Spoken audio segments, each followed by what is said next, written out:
शुरू करा देते हैं। शुभांश श्रीवास्तव, नेता भारतीय जनता पार्टी, हमारे साथ मौजूद हैं। शुभांश भाई का बहुत स्वागत है। देखिए सुनील भाई, मैं एक बहुत छोटा सा उदाहरण दूंगा, उसके बाद सारी चीजें क्लियर हो जाएंगी कि किस प्रकार राजनीति में तो राजनीति करते ही हैं, अब किस तरह से सरकार और प्रशासन में भी दीपक सिंघल जी को बनाया गया था, किसको खुश करने के लिए बनाया गया था, 30 दिन बाद किसको खुश करने के लिए हटा दिया गया था, जो प्रमुख सचिव थे उत्तर प्रदेश के, जरा बताएंगे। अखिलेश यादव जी का बयान है, जाओ मैंने कहा था नेताजी से माफी मांग लो। माफी मांग लो, चरण वंदना, ये तो आप क्या होता है साहब? आप भारतीय जनता पार्टी किस नैतिकता से बोल रहे हैं? क्या सुना मुख्यमंत्री जी को कभी इस तरह से बोलते हुए?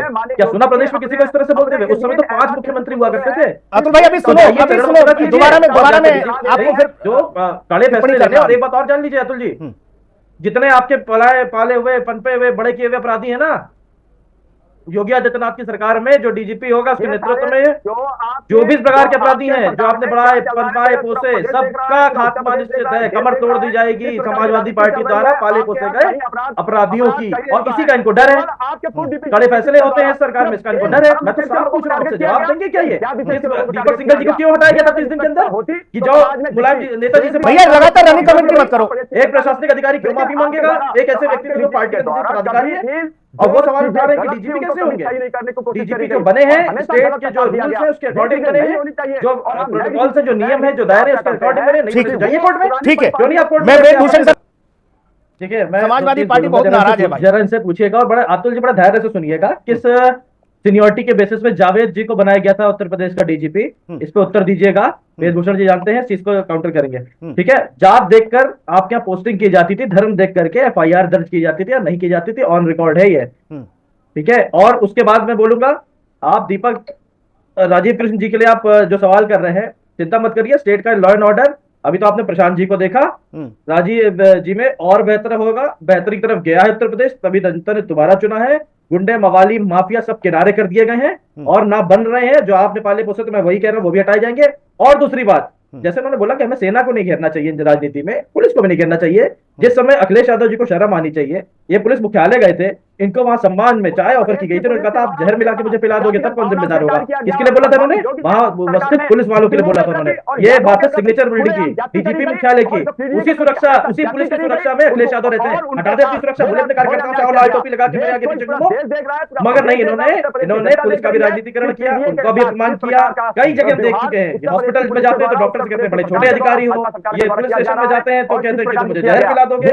मतलब ये सोच बड़ी छोटी है और बौखला गए हैं। जैसे कि बताया कि राजीव कृष्ण जी का तो अनुभव है, उनकी नौकरी भी बहुत शेष है, और पुलिस इस तरह से काम कर रही है, सबको पता, किसी दबाव में काम नहीं करती है, किसी के इन्फ्लुएंस में आके काम नहीं करती है। मुख्यमंत्री जी बेहद ईमानदार है, सबको पता है। और जिस प्रकार से अधिकारियों को देखिए, कहीं ना कहीं धीरे धीरे इंप्रूवमेंट आया, बहुत इंप्रूवमेंट आया स्टेट में।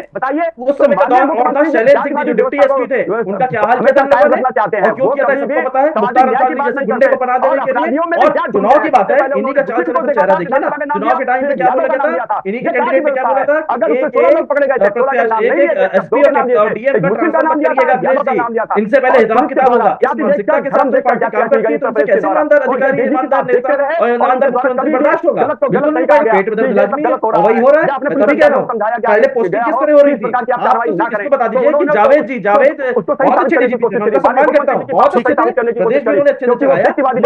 मगर ये पूछूंगा किस डीजीपी में सीजन हुआ? ठीक है भाई, अपने कितने जूनियर को पीछे हटा के मैं आ रहा हूं, मैं बिल्कुल सर आपका सिर्फ एक अपीसमेंट करना था। उस अपीसमेंट इनके सारी जितनी लिस्ट होती थी, चेक ये मेरा आदमी, ये मेरा गुंडा, ये मेरा माफिया, ये मेरा लैंड जमीन कब जाएगा, वहां पे अब क्या हो रहा है, सब मिट्टी में मिल गए हैं।